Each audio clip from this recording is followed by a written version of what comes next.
இன்றைக்கி நாம் எங்கே வந்திருக்கோம்னு பார்த்தீங்கன்னா, ரெடில்ஸ்லேருந்து ஊத்துக்கோட்டை போகிற வழியில் காட்டு செல்லியம்மன் கோயில், அந்த கோயிலுக்கு வந்திருக்கோம். ஆடி 2வது வெள்ளிக்கிழமை பொங்கல் வைக்கிறதுக்காக நானும் என்னோடய டாக்டரும் வந்திருக்கோம்.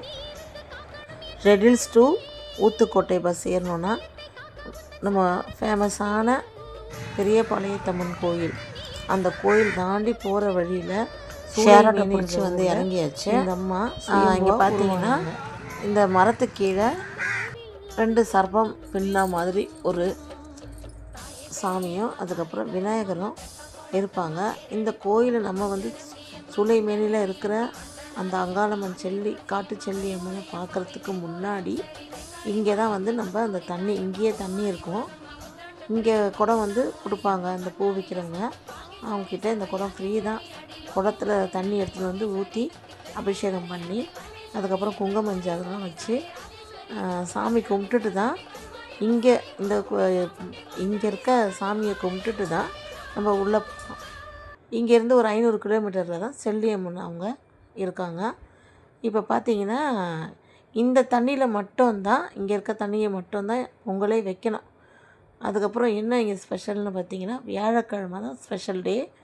இந்த வியாழக்கிழமையில் தொடர்ந்து நம்ம வேண்டிங்கன்னா 6 வாரங்களும் வந்தாங்க. திருமண தடை, திருமணம் ஆன பிறகு பிரச்சனை இருந்ததுன்னா அந்த தடைகள், அதுக்கு எந்த வேண்டுதல் வச்சாலும் அந்த அம்மா நம்மளுக்கு நிறைவேற்றி கொடுப்பாங்க. பாருங்கள், இது எவ்வளோ அழகாக இருக்குது பாருங்கள். ரொம்ப எளிமையாக இருக்கும் அந்த கோயில் பார்க்குறதுக்கு. ஆனால் ரொம்ப ரொம்ப சக்தி வாய்ந்த கோயில். நீங்கள் வந்து உங்களுக்கு என்ன மனக்குறை இருந்தாலும் இங்கே வந்து வேண்டிங்க நீங்கள் பண்ணால் நிவர்த்தி கண்டிப்பாக கிடைக்குங்க. இப்போ பார்த்துக்கோங்க, இது இப்போது இங்கே ப்ரொசீஜர் முடிஞ்சிருச்சுன்னா நம்ம கோயிலுக்குள்ளே போகலாம். இங்கேருந்து ஒரு 500 கிலோமீட்டர் நடக்கணும். கொஞ்சம் தூரம்தான், வாக்கிங் டிஸ்டன்ஸு 5 மினிட்ஸு 3 மினிட்ஸ் தான் இருக்கும். இதை பண்ணிவிட்டு தான் நம்ம இங்கேருந்து உள்ளே போகணும். தோஷம் கழிஞ்ச மாதிரி இங்கே இருக்கிற விக்கிரகங்களுக்கெல்லாம் நம்ம குங்குமஞ்சா வச்சு விளக்கேற்றிட்டு நல்லா நம்ம வேண்டுதலை வேண்டிக்கிட்டு போகணும். சரிங்களா? இங்கே எல்லாமே முடிஞ்சது, அவ்வளோதான். இப்போது கற்பூரம் ஏற்றிட்டு விளக்கேற்றினோன்னே இங்கே வேண்டுதல் வச்சுட்டு நம்ம உள்ளே போகலாம். வாங்க உள்ளே போகலாம், பொங்கல் வைக்க ஸ்டார்ட் பண்ணலாம். டைம் ஆகிட்டே இருக்குது. 6 மணிக்கு மேலே இந்த கோயிலில் அலௌடு கிடையாது. ஏன்னா அந்த அம்மா வந்து நடமாடுவதாக ஐதீகம் இருக்குது. அதனால் இப்போ நம்ம பொங்கல் வைக்க ஸ்டார்ட் பண்ணலாம் வாங்க. இங்கேயே கோயிலில் விறகுலாம் விற்கிறாங்க, எல்லாமே இருக்குது. ஆல்ரெடி அங்கே அடுப்பெல்லாம் அவங்க ரெடி பண்ணி கட்டி வச்சுருக்காங்க, நிறைய அடுப்பெல்லாம். இப்போ நம்ம போகலாம் வாங்க, பொங்கல் வைக்க ஸ்டார்ட் பண்ணலாம். அந்த அடுப்பை வந்து 3 பக்கமும் குங்குமஞ்சா வச்சு கற்பூரத்தை தான் முதல்ல வச்சு பற்ற வைக்கணும். கற்பூரம் வச்சாச்சு, அந்த அம்மாவை மனசில் நினச்சி பொங்கலும் வச்சாச்சு. பொங்கல் பொங்கியாச்சு. இப்போ வெல்லம் போடணும். வெல்லம்லாம் போட்டாச்சு. போட்டுட்டு அடி பிடிக்காமல் இருக்கிறதுக்கு அந்த தீ ரொம்ப அதிகமாக இருக்குது. வச்சதும் தெரியல, முடித்ததும் தெரியல. கொஞ்சம் தீயை கம்மி பண்ணியாச்சு. வெல்லத்தை போட்டு நல்லா கிண்டியாச்சு. நல்லா கோயிலை சுற்றி பாருங்கள். இது வெளிப்பக்கம்தான். அதை பாருங்கள், அந்த சைடில் போகிறாங்க பார்த்தீங்களா, லெஃப்ட் சைடில். அது உள்ளே அந்த பேக் சைடில் தான் அந்த அம்மாவோட சுயம்புவாக உருவாகியிருக்காங்க. அந்த அம்மா இருக்காங்க.